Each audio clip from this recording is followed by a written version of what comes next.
जिस black box को विमान हादसे का सबसे मजबूत सबूत माना जाता है, अगर वही आग में जल जाए तो क्या होगा? क्या आपने कभी सोचा है? दरअसल अजीत पवार के प्लेन हादसे की जांच में ऐसा ही चौंकाने वाला खुलासा सामने आया है, जिसके बाद कई सवाल उठ रहे हैं। महाराष्ट्र की राजनीति से जुड़े वरिष्ठ नेता अजीत पवार के विमान हादसे ने पहले ही कई सवाल खड़े कर दिए थे। हादसे के तुरंत बाद जांच की जिम्मेदारी जो है वो सौंपी गई एयरक्राफ्ट एक्सीडेंट इन्वेस्टिगेशन ब्यूरो यानी AAIB को, जो भारत में सिविल एविएशन दुर्घटनाओं की आधिकारिक जांच एजेंसी है।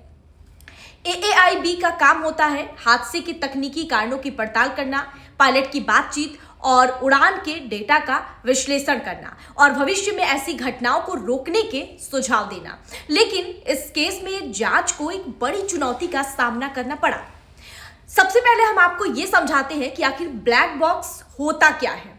दरअसल विमान में दो अहम रिकॉर्डर होते हैं। पहला फ्लाइट डेटा रिकॉर्डर, इसको शॉर्ट में बोलते हैं FDR, जो विमान की स्पीड, ऊंचाई, इंजन की स्थिति समेत सैकड़ों तकनीकी पैरामीटर रिकॉर्ड करता है। दूसरा होता है कॉकपिट वॉइस रिकॉर्डर, इसको बोलते हैं CVR, जो पायलट और को पायलट के बीच हुई बातचीत को रिकॉर्ड करता है। ये दोनों डिवाइस अत्यधिक तापमान यानी अधिक तापमान, पानी और झटकों को सहने के लिए डिजाइन किए जाते हैं।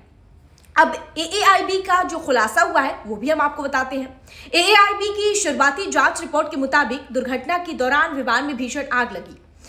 इसी आग की वजह से ब्लैक बॉक्स गंभीर रूप से क्षतिग्रस्त हो गया। फ्लाइट डेटा रिकॉर्डर से कुछ तकनीकी डेटा डाउनलोड कर लिया गया है, लेकिन कॉकपिट वॉइस रिकॉर्डर से ऑडियो डेटा निकालना बेहद मुश्किल हो रहा है। रिपोर्ट के अनुसार CVR के मेमोरी मॉड्यूल को नुकसान पहुंचा है। अब डेटा रिकवरी के लिए अंतर्राष्ट्रीय विशेषज्ञों की मदद ली जा सकती है।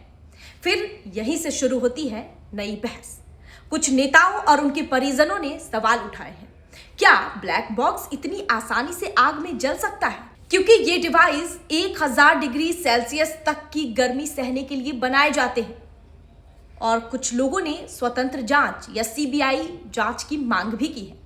उनका कहना है कि जांच पूरी तरह पारदर्शी होनी चाहिए और तथ्य सार्वजनिक किया जाना चाहिए।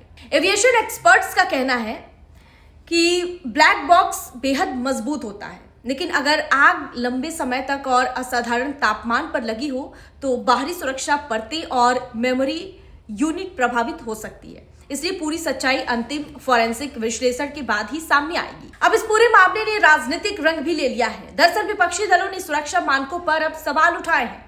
वहीं सरकारी सूत्रों का ये कहना है कि जांच पूरी तरह से नियमों के अनुसार और निष्पक्ष तरीके से हो रही है। फिलहाल सबसे अहम सवाल यही है कि क्या ब्लैक बॉक्स से पूरी सच्चाई सामने आ पाएगी? क्या आग ने जांच की सबसे बड़ी कड़ी को कमजोर कर दिया है? AAIB की अंतिम रिपोर्ट का इंतजार सबको है। जो रिपोर्ट आएगी वो तय करेगी कि हादसे की असली वजह तकनीकी खराबी थी, मानवीय त्रुटि थी या फिर कुछ और। तब तक सवाल बने रहेंगे और उनके परिजन भी लगातार सवाल उठा रहे हैं। हालांकि आप क्या सोचते हैं, क्या ब्लैक बॉक्स का क्षतिग्रस्त होना सामान्य तकनीकी घटना है या इस मामले में और गहराई से जांच की जरूरत है? कमेंट करके अपनी राय हमें जरूर बताएं।